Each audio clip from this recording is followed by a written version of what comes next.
Well, I'm really excited to be here with all of you today and to lead this open and honest discussion on a very important topic, leading with empathy, and specifically starting or growing your family and the workplace. So really quickly, I want to introduce our fantastic panelists once again joining us. Adrienne Anderson, a senior manager with Advanced Micro Devices, Elizabeth Haney, health and wellness benefits manager with the Beck Group, and also Heather Carlos, a director of operations with Superior Health Plan. Ladies, thanks so much for being with us today. First of all, I want to start off talking about announcing your pregnancy at work. This is something that a lot of us have experienced. And I think for many women, for a variety of reasons, they're often afraid to announce their pregnancy at work. They don't want to be seen as maybe not as valuable or not being considered for future opportunities. So what advice do you have for women on how they can announce their pregnancy to their manager? Elizabeth, I'm going to start with you on that one. Absolutely. Yeah, I can appreciate that this topic, making that announcement can feel nervous. You can feel anxious with that. But my advice would be early communication and collaboration with your direct manager. I know it can also be tempting to come to the workplace and share your exciting news with teammates and coworkers. Of course, you just want to shout it from the rooftops. But as a professional courtesy, I would also suggest that the first person you tell in the workplace is your direct manager. They really should be hearing that news from you, and you don't want them hearing through the grapevine, of your happy news either. They should really be one of the first people, that you tell. I would also advocate that you come to that conversation with a rough plan of, how your responsibilities and workload might be handled while you're out.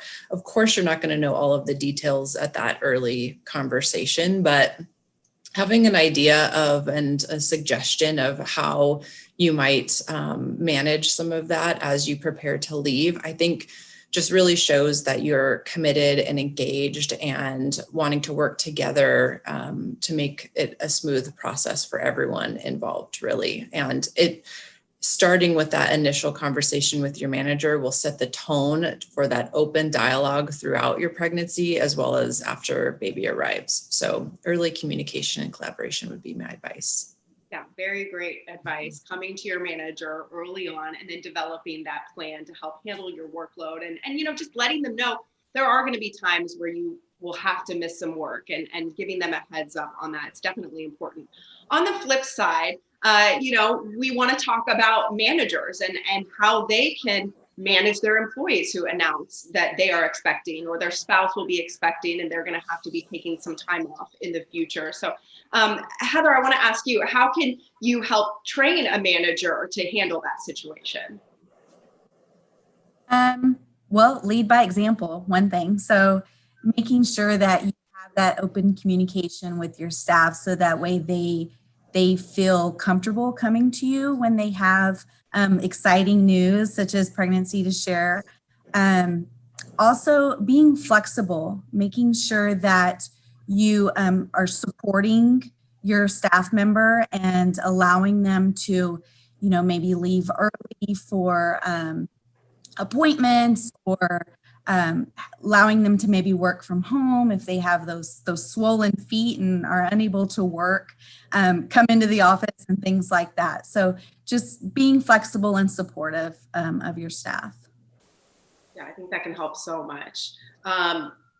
Do either of you other women have anything that you would like to add to that about helping to train a manager? One thing that we do is really stress the importance of knowing your team and knowing the best way to approach them and communicate with them. And so in doing so, you leave that door open so that your people do feel comfortable coming to you, and you as a manager letting them know that I respect your boundaries and I'm not going to stop giving you opportunities, but I'm okay if you say no, and I'm okay if you say you're not ready. And I'm not going to stop offering you opportunities, but to let them know how important boundaries are and that you're going to respect those boundaries. Yeah, I think once you establish that relationship between manager and employee on all other levels, then that helps so much when someone has to come to a manager with that big announcement. Mhm. Adrienne, I want to stay on you.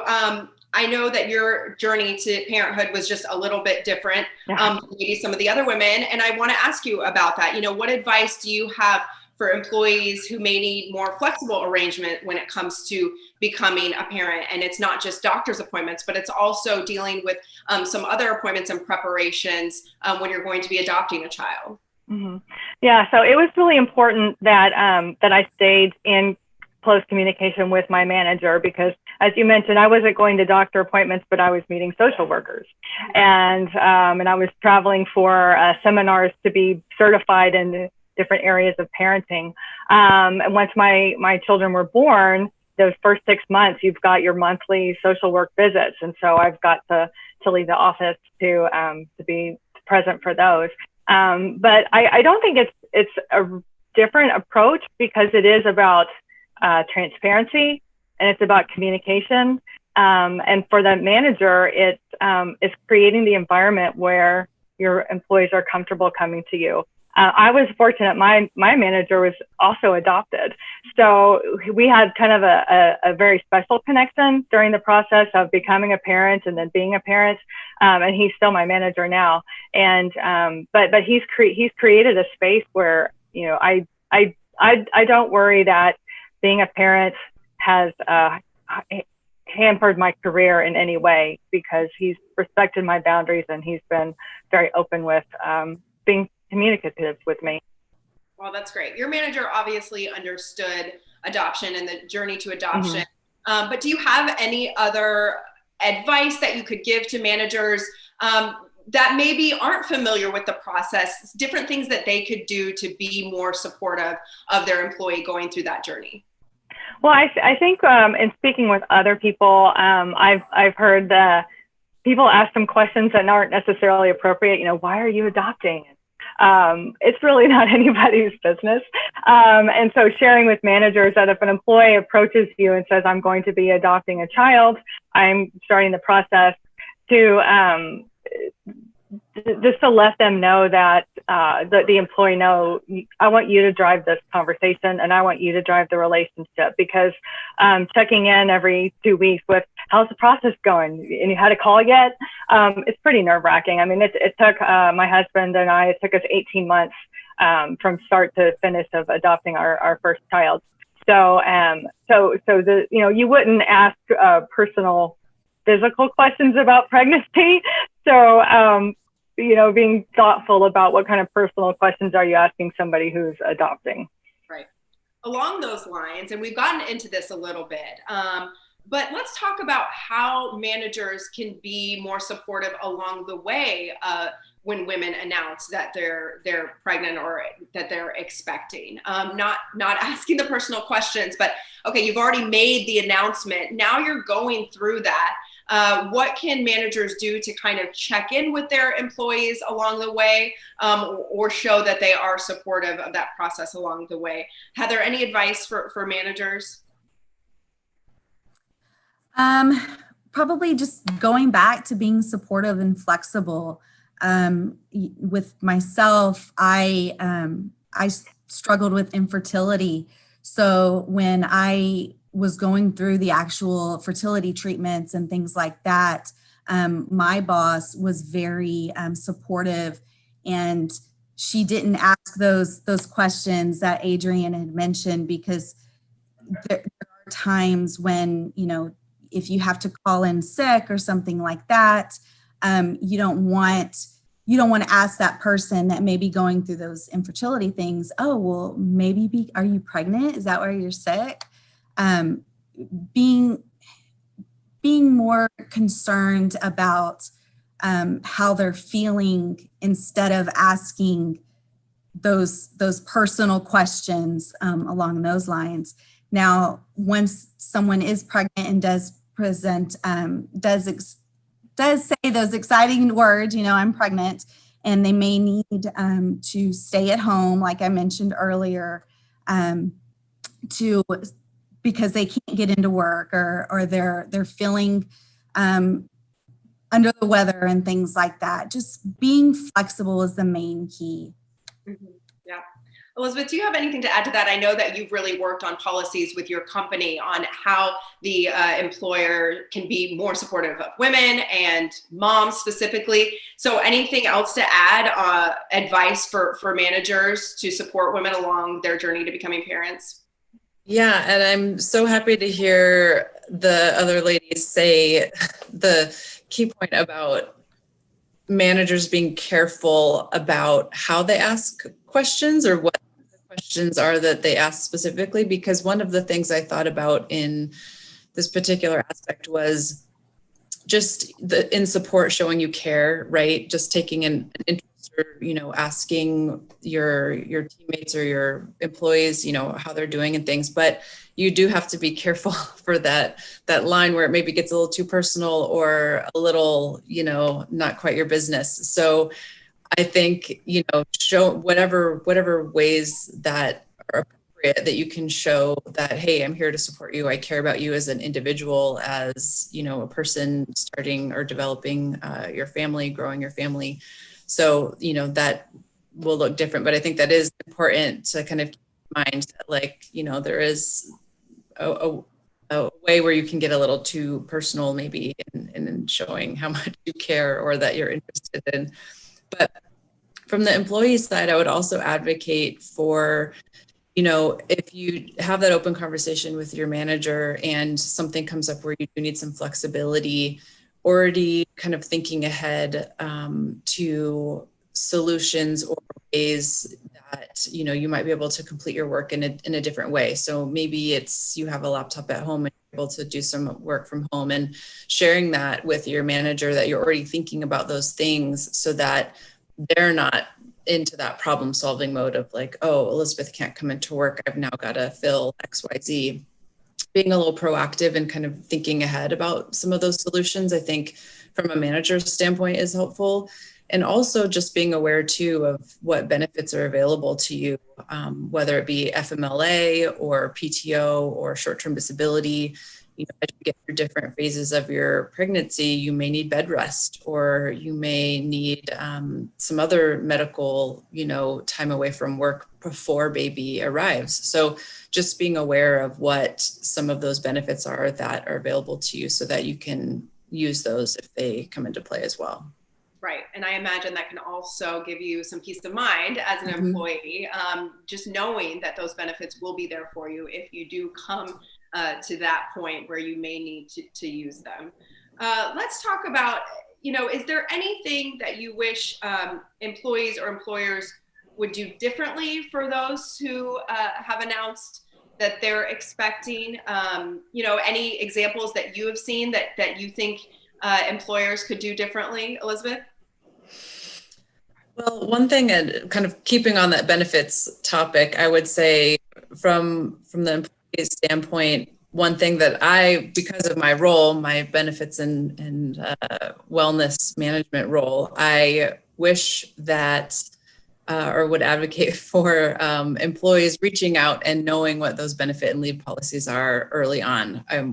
It's happened where folks just don't put in their time and they disappear, and all of a sudden you find out that they've had a baby, and it's the first time you're hearing of it when they're already gone. And both from the standpoint of so that we can plan and help us help you, right? So we want to help you get that time sheet entered and to be able to check in with you midway through the leave, and how are you doing? Can we do anything for you? How can we help you? But if we don't know, it's really hard to do that. And also just to make sure, to the point earlier, that you're using all the benefits available to you. I mean, your employer may have programs and resources that you're not aware of, but you could be taking advantage of if you know about those. And then of course there's logistical stuff about changing your insurance. You got to get that baby added to that medical plan. So what are the details around that, and what's the timeline? And because we have had it happened, unfortunately, where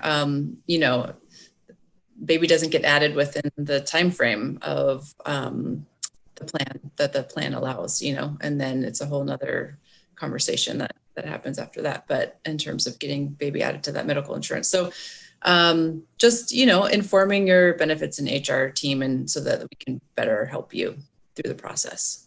I was definitely guilty of the not adding the baby to the insurance. No, Lauren. I know. I just had a baby 5 months ago, and I luckily had to go pick up a prescription, which was very expensive because it wasn't covered because I hadn't added her, but it wasn't the deadline yet. So I was able to. Oh, good. But yes, I mean, that's such a good reminder, because with all that I had been doing to prepare for her arrival and afterward, I just completely forgot that, now I now have a new person on our insurance plan. So of course you have to add them. So that's great advice. And that goes back to what you said in the beginning, early communication is key. Communication with your manager, with your employer, and then figuring out what benefits do I qualify for, and changing the insurance plan. Adrian, do you have anything to add to that on something that you wish employers or managers might implement or do differently to help parents along the way? I think also stressing what's available after the baby arrives. I've been at my company for 22 years, and so I was a very long time without children and honestly not paying attention to any of those kind of benefits. And then also going through the process of adoption, I wasn't, it's almost like you don't want to jinx it. So I wasn't being very planful, I guess, with who's going to take care of this child when I go back to work? What are my plans for childcare? And I found out, oh gosh, we had a service where you could find backup care, find childcare. And, I knew that I wanted to have a nanny, and I had no idea how to go about that. And guess what? We had a service that helped with that. And it just took such a big load off of me. I wish I had known that earlier. But I think that was more a problem on my end with just not seeking it out. And again, being in my position, just not wanting to go too far with being ready, because you just don't know when it's going to happen. Yeah. Heather, working a long time in the hospital and healthcare industry, anything that you think employees or employers should know about that they may not be aware of when it comes to becoming a parent? Probably a lot of their internal resources, like Adrian and Elizabeth had said, going in there and checking what kind of, not necessarily what your health plan has available for you, but what your workplace has available for you. Because a lot of times your workplace will have those added benefits that are outside of your health plan coverage that you can take advantage of.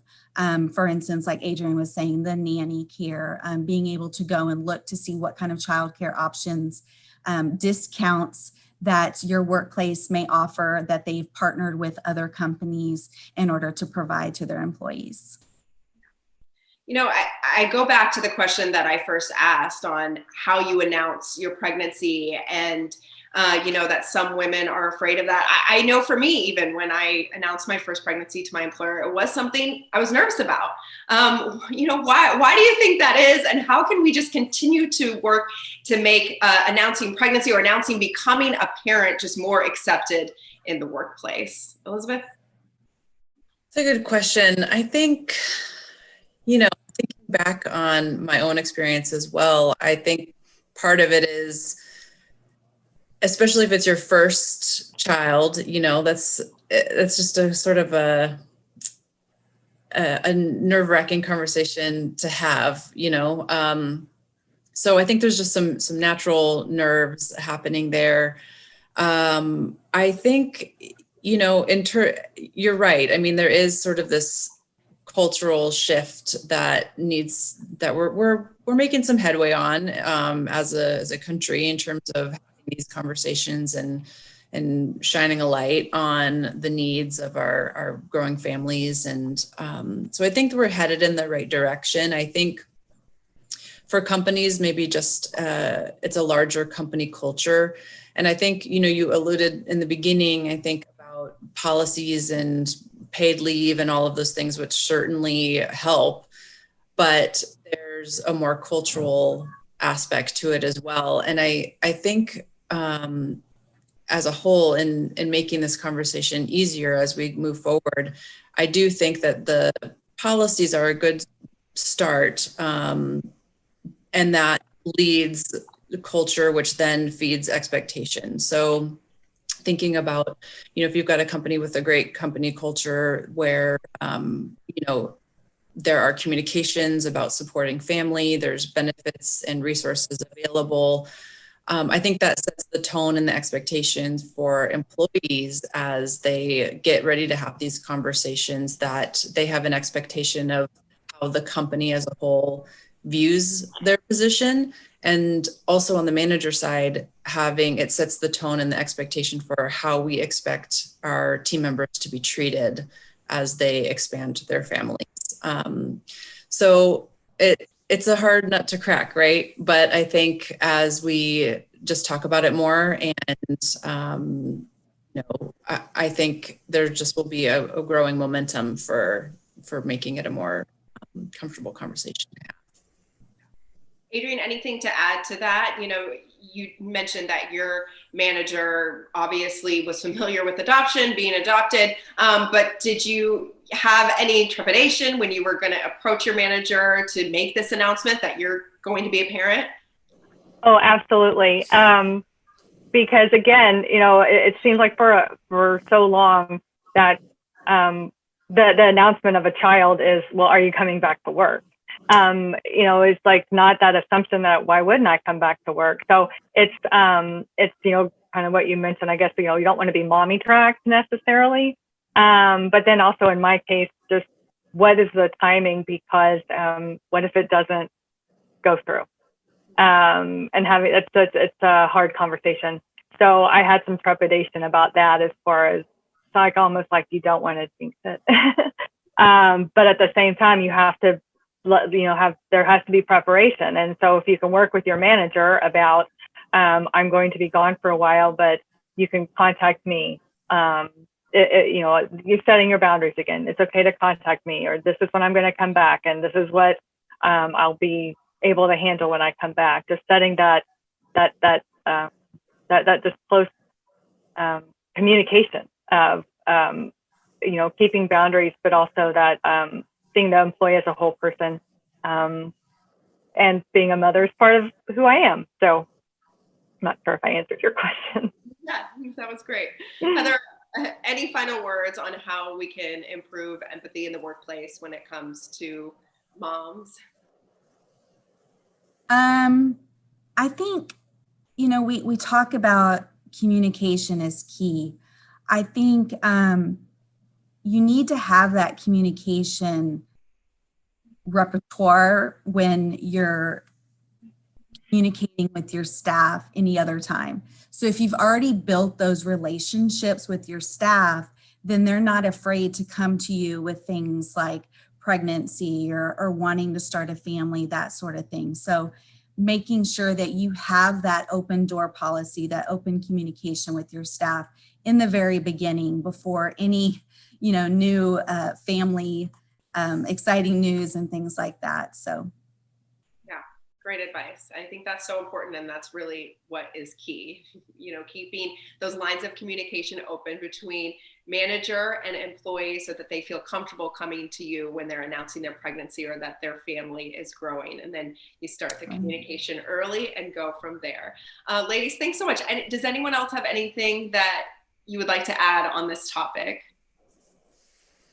I would just add that one thing that you forget about, I think sometimes, is, and not all of your managers and teammates are parents, but it's likely that, they are, right? And so remembering that while it can be a nerve-wracking conversation and, emotions are high, but there's a good chunk of people around you in your workplace that have children or have gone through a similar experience. So it might be surprising the support and empathy that you get.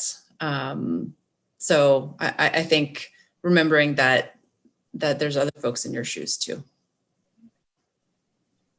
I think another thing that can show empathy is being thoughtful about the returning plan. When you come back, what have you missed out on? Has things changed so much, and you're going to be kind of out of the loop. So having that return plan of maybe not having to dive in right away, kind of get a handle on the inbox, get a handle on catching up with people, and then just slowly in phases as you get more comfortable with the time away from your child as well. But if you can have a really thoughtful onboarding plan built with the manager, I think that's a way to show empathy and to be a true leader.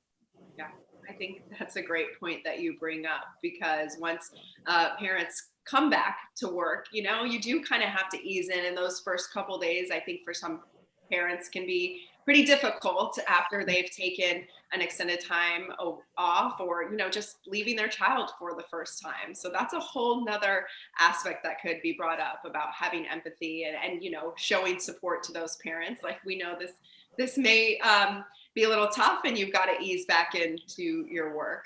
All right, so just a quick overview kind of what we talked about. I think the biggest points are having early communication with management. That is key, to collaboration, and to also developing a plan. If you're going to be becoming a parent, if you're going to be having to take some time off during your pregnancy, or if you're adopting along the way, having appointments that you're going to need to take time for, developing that plan with your employer early on. Transparency, again, you want to be honest with your employer from the beginning, and make sure that your manager is the first to know that your family will be growing.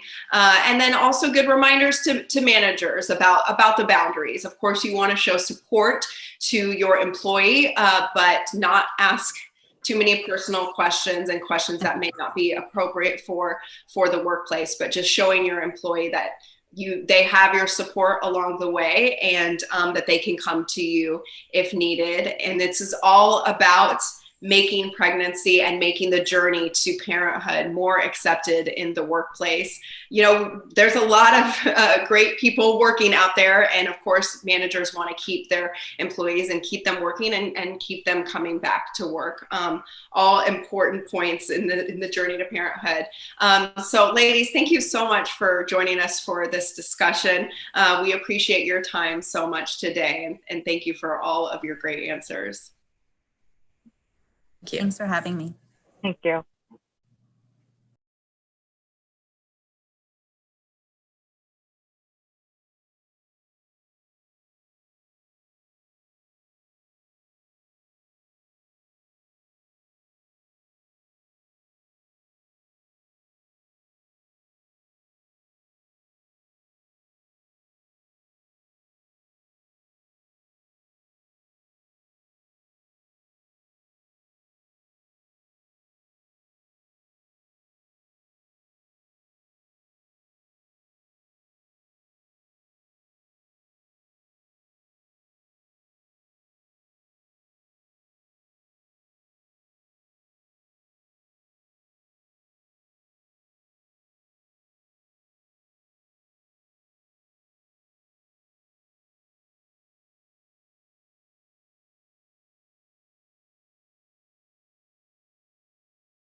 Well, I'm very happy to continue our important discussion on leading with empathy, specifically after baby, balancing personal and professional life. So please help me in welcoming our panelists for this topic.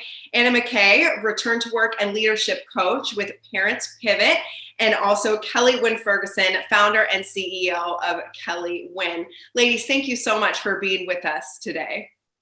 Thank you so much for having us. This is a wonderful event. We're so excited to support the March of Dimes. So fun. Honored to be a part of the conversation. Well, I know we're going to have a great open and honest discussion on this topic of returning to work. So, Kelly, I want to start with you. I know you run your own company. You have employees that work with you, though. I want to know, and then from your standpoint, what advice would you give to parents when they return to work, or maybe even advice you wish you had after you return to work? So I have a few, and these are not necessarily things that, this isn't advice that I was necessarily given before, but I figured it out along the way. And this one is so simple, but it's something that I had to constantly remind myself as I was returning back to work. And it's just to give myself grace. And along with that, to try not to bite off more than I can chew. There was actually a specific moment a few weeks after returning to work. I stayed home with Neely Wynn, my daughter, who's two years old now, for about 9 weeks, and then I went back to work. And I had agreed to do an in-person panel with On the Dot just 2 weeks after returning to work, and I didn't think much of it at the time. But then those I guess it was about 12 weeks after having Neely Wynn, it came so quickly, and I found myself like scrambling to get out the door. I had Neely Wynn on my hip, trying to breastfeed, do all these things, try to look good and decent, get out the door for this panel. And I was like, I have no idea what I'm even gonna say.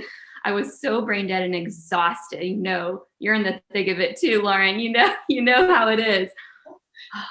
And I got there, and I had to celebrate the win of getting out the door and just being there.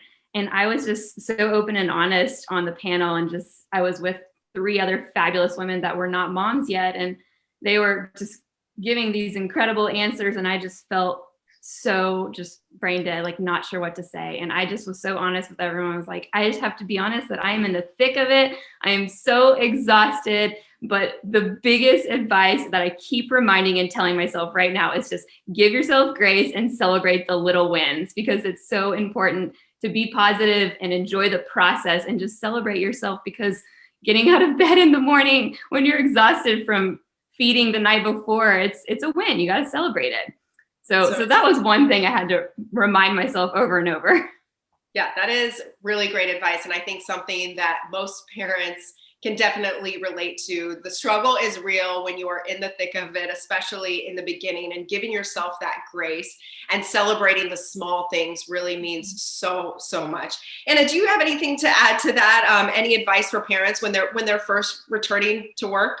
Yes. So a lot of people, when they're returning to work after maternity leave, have that kind of, like you were talking about, Kelly, there's a lot going on. It depends on how well your baby's sleeping, whether they're sleeping through the night, and whether you're getting that rest. So a lot of times we ourselves are not getting the rest we need, but there are so many ways that we change after having kids that can also benefit us in the workplace. And I love to help my clients realize that.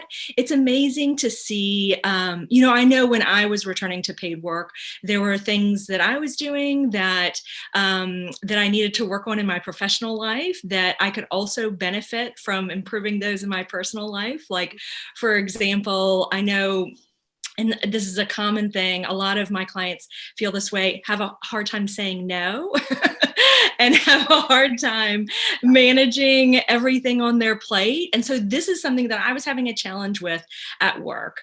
And I knew that it would also be a challenge with my daughter. If I couldn't say no to her, this would be a huge challenge. So I often work with my clients to find things that they want to work on that can have an impact in all domains of their life. So for that example, like when I learned to say no and set boundaries at work, it helped me with my daughter say no and set boundaries with her. And so I love like working on goals that have an outcome in both domains. So definitely do that.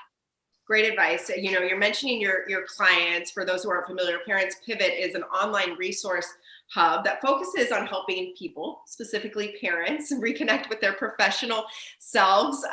You saw a need for this, and that's why you created your company. I did. And so, I work with both people returning to paid work after an extended career pause and people returning to work after a maternity leave. And, to go back to that question for people who are returning to work after an extended career pause, a lot of times clients come to me and feel a real sense of a lack of confidence. And if you've been out of paid work for a longer time, you can feel like, what skills do I have to bring to the table? What value do I bring? And I love to help my clients reconnect to that value, because there's so much that you bring from your experience as a parent and from your time away from paid work. So I founded Parents Pivot because I really saw a need for that. I saw all of these women, like I was an expat twice. And so I moved overseas 3 times, had 3 international moves, and then moved to the Houston area and saw so many women in all of those transitions, whether they were returning to their home countries or their kids were entering kindergarten and they wanted to re-enter the workforce. And so many people just felt that huge lack of confidence and that struggle in figuring out what they even wanted to do when they returned to paid work. And this was a topic that not enough people were talking about, and companies don't often realize the value that these women bring. And so I founded Parents Pivot to be that bridge between returners and employees, so that our employers, so that everybody can see the value that these fabulous returners bring to the workplace. Oh, I'm so glad you did create it for the many parents out there that you are helping in returning to the workplace.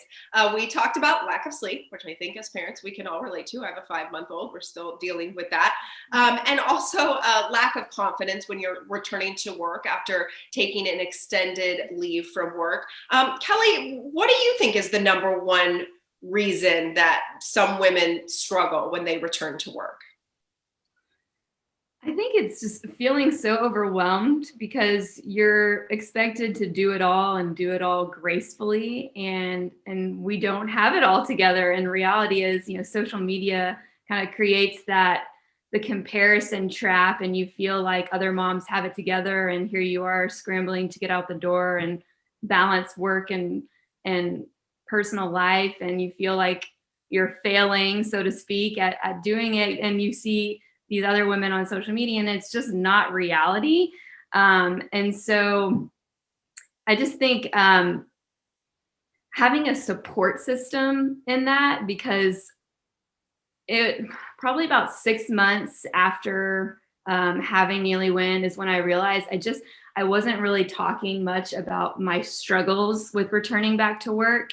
And I needed to find a group of women who I could lean on and share my struggles with. And so I found a group of working women that I could relate to. And Lauren, you were part of that group, but I finally I broke down to a friend because I was experiencing postpartum depression. And I didn't even know that I was experiencing that, because there's so many changes with your body, and no one really warned me that after I stopped breastfeeding, I had this just crazy surge in hormones, and I just didn't know how to handle it. I was going to the bathroom and crying every day, and I just didn't have passion to continue working, but that just wasn't me. Like, I'm the most passionate person about everything. I'm so positive. And so for me to just be feeling this way and just not knowing what was going on was so hard. It was so isolating and lonely. And once I found a group of women that could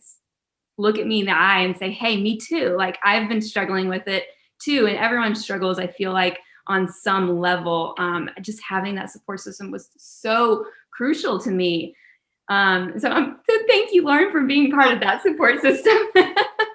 Yes, Kelly and I are friends. I did not know ahead of time that she was going to be on this panel, but it is so true how important having that support system is for moms, for parents, returning to work or not, just knowing that you have someone out there that you can talk to, especially when you're going through that and feeling that way. It's so important to surround yourself with others that you can rely on. And anything else that you want to say about the number one reason why women may struggle going back to work? Yeah, I think you hit it on the head there, Kelly. I think that, it's difficult. It's such a time of transition. And personally, oftentimes we celebrate a new baby coming into our lives. But professionally, sometimes we tend to not kind of acknowledge it and try to act the same way that we were before we had kids. And we need to recognize, especially when we go through experiences like you just shared, Kelly, we need to recognize that we've changed, and this is a huge time of transition, and we are not necessarily professionally the same as we were before we had kids.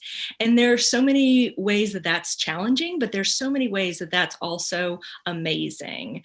I don't know if you guys have seen the research around women's brains when we're pregnant, that they change and that we build this capacity to build empathy and to connect with others, which is so important for us as mothers.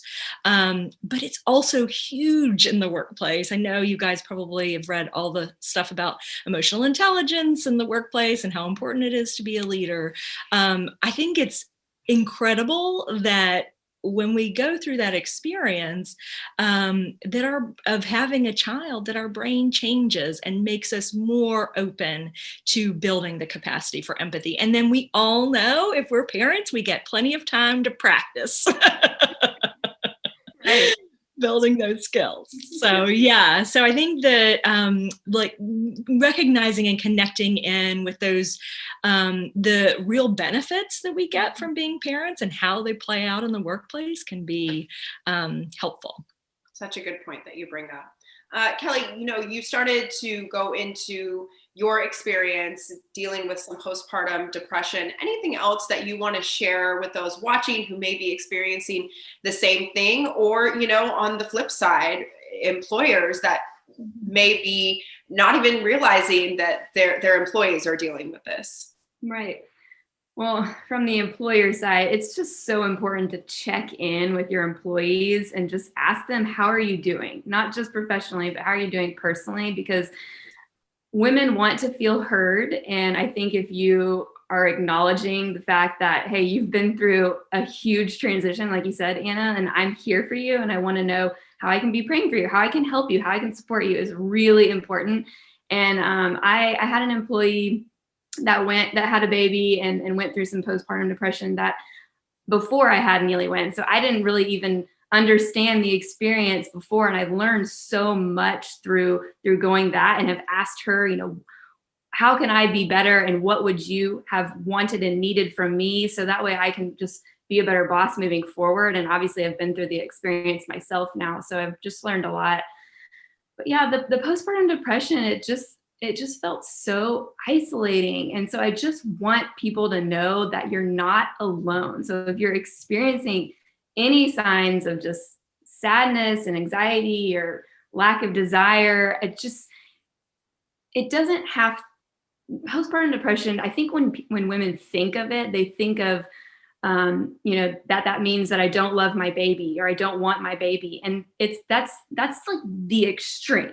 So there's different levels of it. And, when you go to the doctor and you fill out the form that's asks, they ask these hard questions, like, do you feel like you want to hurt your baby? And immediately I'm like, no, I must not be experiencing postpartum depression, because that is far from the truth. And so I think we need to ask more questions and just realize that women experience different levels of it. So it's okay if you're experiencing it, and you need to just talk to somebody and get that support system and talk to your doctors and your family and friends and just talk about it. And so that's why I'm talking about it. Obviously it's a personal experience, and I have chosen to get vulnerable about it because I want other women to know that you're not alone. And anything to add to that, advice for women who have experienced some level of postpartum depression or anxiety, and then that's contributing to them maybe having some concerns about returning to the workplace? Yeah, I mean, I think that's what you said earlier, Kelly, about having a support network and really reaching out to people. You know, a lot of times we can get lost in our own thoughts and, you know, make up our own stories in our head, and really reaching out to connect with other people and finding that support group is so helpful. Yeah. So. Yeah, definitely. Good advice for all women out there to find that support group. Now, we've talked about employers and the managers, but what about employees themselves? You know, you mentioned, Kelly, that you found a way to be very supportive of an employee who was having a child before you. So what advice can you give to employees to be supportive of their coworkers? I mean, male and female, who are growing their family? So I'm going to tell you a quick story. So my mom instilled in me at a young age to surround myself with balcony people. And she explained that balcony people are the ones that are standing in your balcony, cheering you on. Basement people bring you down, balcony people bring you up. And so all throughout my life, she was like, make sure you surround yourself with balcony people. And so I've always done that and naturally done that, but I haven't actually instilled it into my company culture until recently, just going through all these different experiences. And I was like, this is so important for us to talk about at work and actually be balcony people for each other, and not just, you know, each other, not just your coworkers, but the partners and vendors we work with. For every email you send, make sure you're being positive and being that balcony person. And then to our customers. So that's why we started sharing inspirational quotes on Instagram, just to try and be that positive light in such a negative social media atmosphere. But it's just so important to be balcony people for each other. So I think just reminding, and as a leader, just setting an example of being that support system for my employees, and just setting an example to be balcony people for each other is just really important. And all businesses should do it. I love that so much. I think everyone at home is probably making a mental note of that. You know what? Who are my balcony people? And I need to surround myself with more balcony Yes, people. for sure. And anything to add to that? Ways that coworkers can be more supportive of someone who has announced that they will be growing their family? Yeah, no, I think that's a wonderful tip. Find those balcony people. I think that also recognizing that, you know, the Mom Project did a study recently on moms in the workplace and all the benefits that you get when you hire moms, and it increases productivity, that it increases a sense of collaboration and connectedness. And I think, you know, it's really amazing that all the skills that we bring as moms. And so I think that, you know, checking in and really connecting with people, making sure you understand, you know, what's going on with everybody and what's going on with everybody on your team, where they're coming from. There was one more point that I wanted to bring up about employers and what employers can do, because I think especially now in COVID, we've got so much going on. Moms, parents, it's crazy.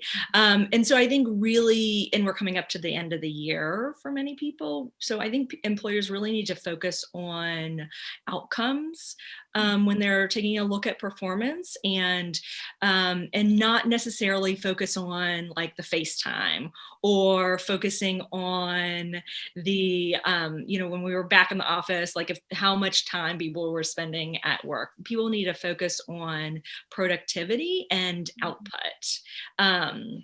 And I think that is a way to benefit all employees and employers, is that if you focus on the tangible work that gets done, instead of how many hours you're spending doing it, you can be way more productive and have the best results.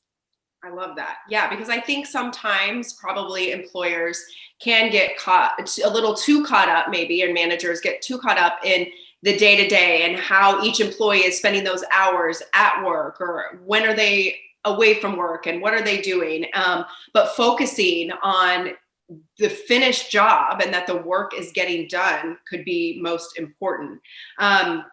Any other advice, Anna, for employers on, you know, the benefits to hiring parents, and how they can be more supportive of those parents? Yeah, and I think flexibility, that's another thing that we've seen have a real impact on working parents, especially during COVID. And it benefits all of your employees, not just your working parents, but having that mentality of flexibility and real concern and empathy for your team. Both of those, I think, are really key. Yeah. Kelly, do you have anything to add to that on how coworkers can stay supportive, but also, making sure that the job gets done, it's getting done right? Yeah. I mean, I think we've learned a lot in a COVID world that you can do a lot from home. I mean, you have to make sure you have set up the right, areas for you to work, because it can be very distracting at home, but it is pretty amazing. Like if you are flexible with your team, sometimes if you're under pressure, you can get more done in a shorter amount of time than if you were just spending the entire day at the office. I hate wasting time. So I agree with you, Anna. It's better to be flexible and focus on the outcome rather than just the amount of time you're spending somewhere. So I think that is really important to look at as an employee. Yes, and if you want to get something done, you got to here. I definitely I need that flexibility as well and that grace. So I am definitely one to extend that grace when I can. So yeah, I love it. And I was just saying, I think you cut out for a little bit, but that's okay. When you want to get something done, you want to hand it to a mom because she's going to be super efficient in getting things done. Sure. Oh my goodness. Yes. I love that so Moms much. can rule the world. Yeah. Love it. Such a great discussion, starting with after returning to work, giving yourself grace, finding the win in the little things and the ways that you can celebrate. Also working with your employer on setting boundaries when you return to work, and making sure that you have that support system so that you don't get too overwhelmed, or if you are feeling overwhelmed, you have that network to turn to. Setting boundaries for yourself is so important as well. And then when it comes to, yourself, check in, and also tell your managers, your employers, they should be checking in with you. It's so important. And the benefits of hiring parents, there are many to be aware of. And then also having that flexibility, and focusing on the outcome, being efficient with time, and just focused on the end results. So ladies, thank you so much for joining us for this discussion. We appreciate your insight so much. Thanks for having us. Thank you. It was so wonderful. Thanks so much.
Well, we are now at the third and final part of our Leading with Empathy topic, and we'll be focusing on navigating when things don't go according to plan. We're going to have a very insightful conversation with our two panelists who both have personal experiences that they're going to be sharing with us. So I want to introduce them.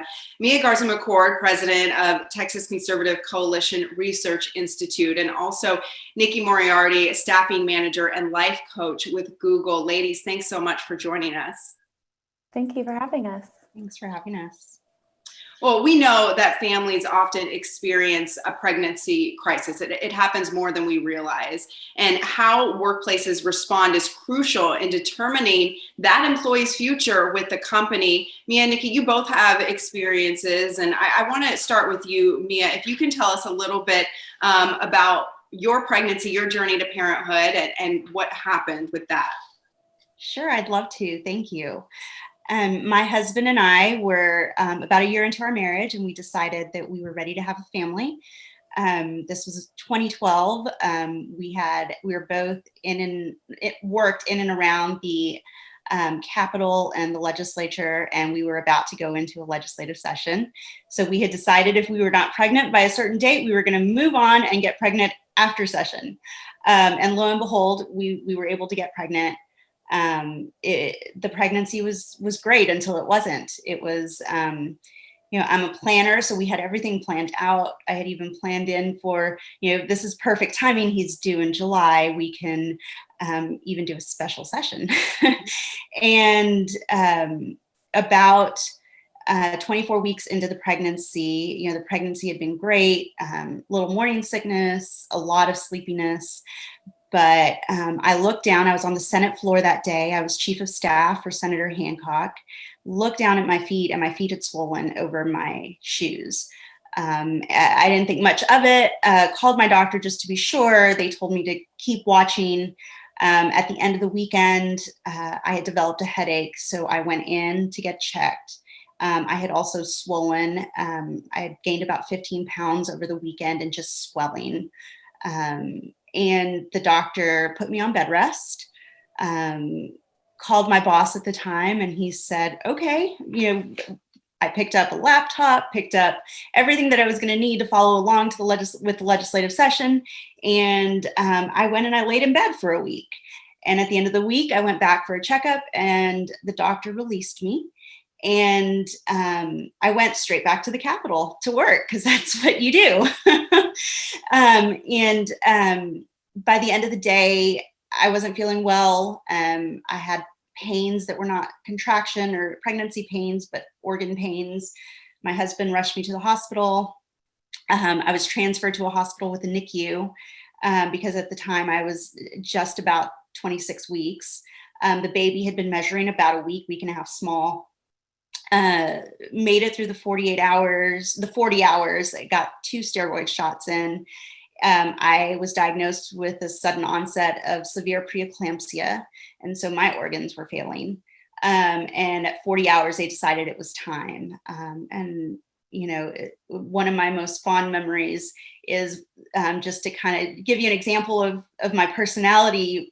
Senator walked into labor and delivery and came to my room, and I looked at him and said, "What are you doing? You have a vote in business and commerce that you cannot miss. Why are you here?" But he was great through the whole thing. He provided housing for my family while they were in town and waiting. He cut off my email because he wanted me to focus on getting better and our son. And it was a great experience. So we're so happy that you and your son are okay. After that very frightening experience, things not going according to plan. As you said, you're a Senate chief of staff working so hard during a legislative session, and not wanting to miss work at all. And I think a lot of women, working mothers, can relate to that, wanting to work hard and continue working. And Nikki, you're one of those women. You also have an experience where things did not go the way you planned. So if you could share a little bit about what happened with you, we'd appreciate that. Sure, thanks. I should say before I had my son, I had a miscarriage.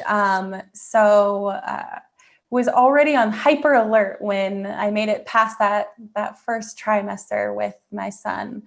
And so I was very stressed out my whole pregnancy. And it wasn't until the 28-week appointment I went in and was rushed to a different set of all of the monitors for them to tell me that my baby had stopped growing.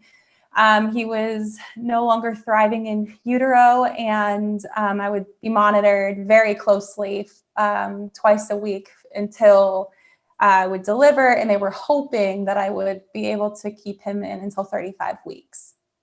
So I think, now looking back, I kind of formed a detachment from the pregnancy at that point, because I had already gone through all the feelings of a miscarriage, and I wanted to make sure that I was protecting myself in some way.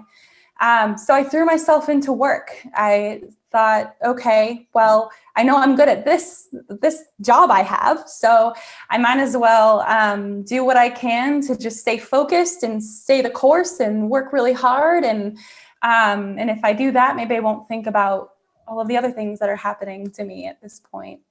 And he was due on February 29th. It's hard to forget. So he was going to be a leap year baby. And on January 12th, I was taking the garbage out at home and felt something wasn't right. And so my husband rushed me to a nearby hospital where they said I was in labor. It turns out that my the sac had broken and meconium was coming out. It's not to be too graphic, sorry everyone. And that I had to deliver that day. In fact, I delivered within 2 hours of that news. And so I had my baby. He was a 4-pound little guy, and we were in the NICU for 30 days. And during that entire time in the NICU, I brought my laptop with me. This worked because I thought that that's what I needed to do. And in fact, I was in the ambulance being transported to a different hospital because the one I was at didn't have a NICU. Similar, I think, to you, Mia, right? So I was in the ambulance and I called my boss. And I was like, hey, so it turns out I think I'm in labor. I think this is happening right now, today. And she said, sounds good. And I felt in that moment like, okay, I got to just get this over with really quick. And sorry for the inconvenience work. Like, I'll be back at it in just a little bit. Like, I just need to take a timeout really quick. I'll get back to it and we won't skip a beat.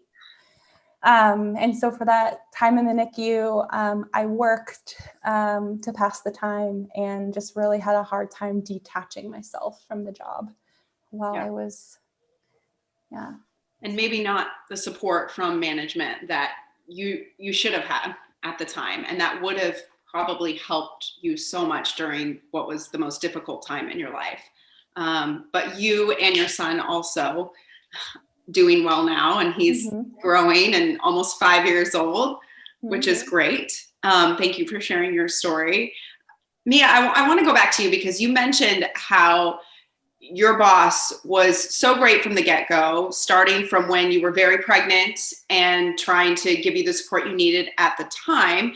And then also, immediately after having the baby. So, talk a little bit more about why it's so important for employers to respond the way that your boss did and to be aware that complications can occur and the steps that they should take when something like that happens.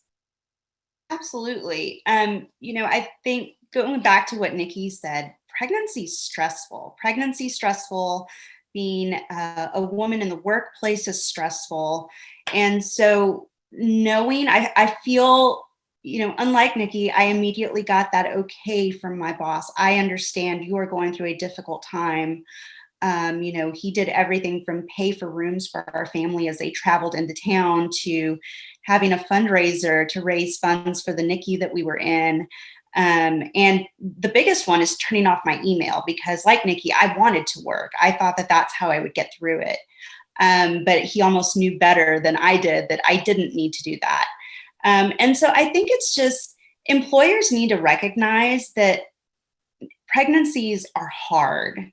It's not easy. They're very stressful on the parents going through it, no matter if it's your first or your third.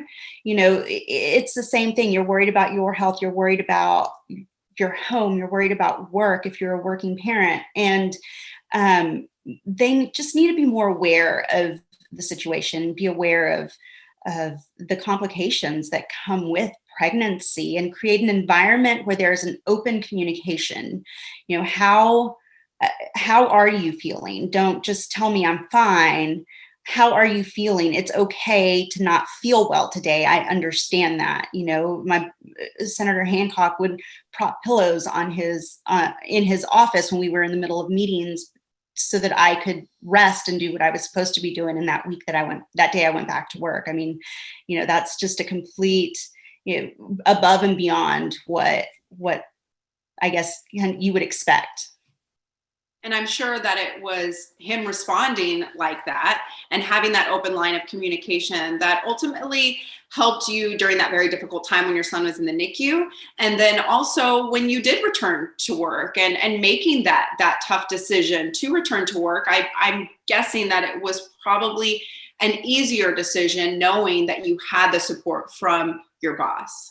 Well, he was, our son, John Mark, was in the NICU for 122 days. He was a pound when he was born. So we had a long NICU stay, and he was wonderful through all of that. And then when we brought him home, I started taking him, he allowed me to bring my son to work with me. And so he kind of became known as the Capitol baby, because we had a sign on our door. It was flu season that said, if you're not well, please stay away. And he was supportive of that. The physical therapist came to our offices in the Capitol and did physical therapy with him. I had a little nursery set up in my office. And so it felt good knowing that I wasn't having to choose. I wasn't having to pick between, I could bring him to work. Everybody in the office, all of the others that worked with me were incredibly supportive. And the senator was understanding and knowing that we had, there were weeks that we had a doctor's appointment every single day of the week, and just making that work and working with me, it made the situation so much more comfortable. And the stress level really, that stress level decreased immediately because I was able to be with my baby and work at the same time. Yeah. And I'm sure helped with your productivity levels since you were able to have him there with you.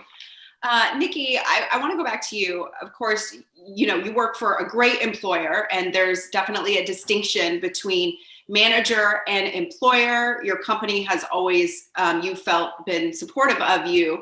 But sometimes there are things that a manager can do to be more supportive. And so, I just want to ask you about that, going through what you went through and your experience. What advice could you give to management so that they can be more supportive of their employees throughout pregnancy, and then if a complication does arise?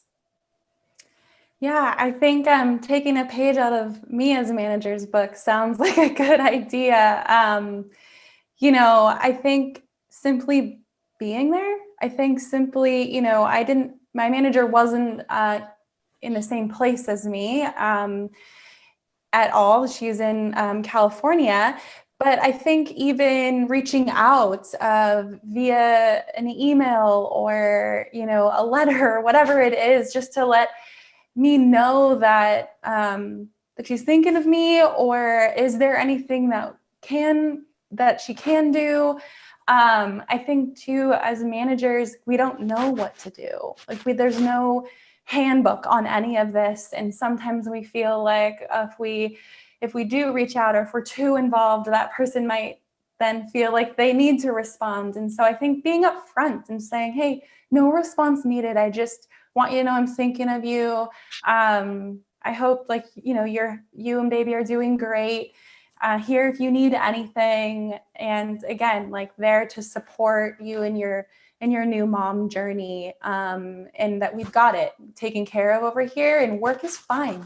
Work will be fine, and work will still be there when you get back after leave.